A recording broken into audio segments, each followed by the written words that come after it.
નમસ્તે મિત્રો, આજે અરવલ્લી જિલ્લાની ભારતીય જનતા પાર્ટી દ્વારા આજે બજેટ ઉપર એક વર્કશોપનું પ્રબુદ્ધ નાગરિકો સાથે સંવાદનું એક આયોજન કરેલ છે। એ જ નિમિત્તે પ્રદેશ દ્વારા નક્કી થયેલ પ્રેસ કોન્ફરન્સ આપણે આજે યોજી રહ્યા છીએ।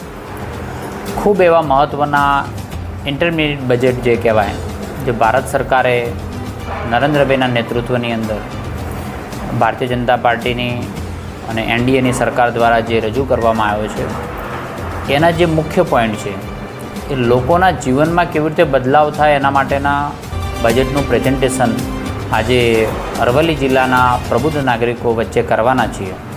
નિર્મલા સીતારામનજીએ દરેક વર્ગને આવરી લે, નરેન્દ્રભાઈના નેતૃત્વની અંદર સર્વ એટલે 36 કોમ 18 આલમના લોકોને, દરેક વર્ગના લોકોને ઉન્નતિ તરફ રસ્તો 2047 સુધી જે વિકસિત ભારત કરવાનો જે સંકલ્પ છે એ તરફનું બજેટ રજૂ કર્યું છે।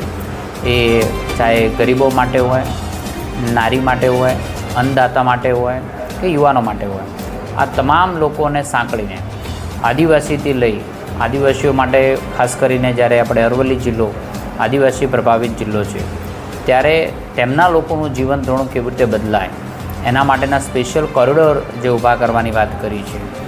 એવી રીતે ગરીબ લોકોને અનાજ જે કોરોના પછી જે ચાલુ રહ્યું છે એ 5 વર્ષ સુધી પણ ચાલુ રાખવાની જે યોજના કરી છે।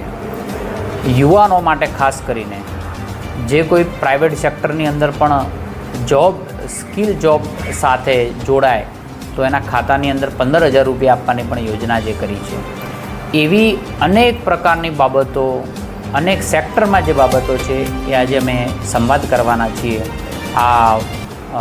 આના માટે રાજ્ય સરકારના મંત્રી શ્રી ભીખુસિંહભાઈ અહીંયા ઉપસ્થિત છે, અમારા જિલ્લા પ્રમુખશ્રી પણ ઉપસ્થિત છે, અમારી જિલ્લાની આખી ટીમ ઉપસ્થિત છે। ત્યારે આજે પ્રબુદ્ધ નાગરિકો સંવાદ કરી અને લોકોને અમે માર્ગદર્શિત કરવાના છીએ।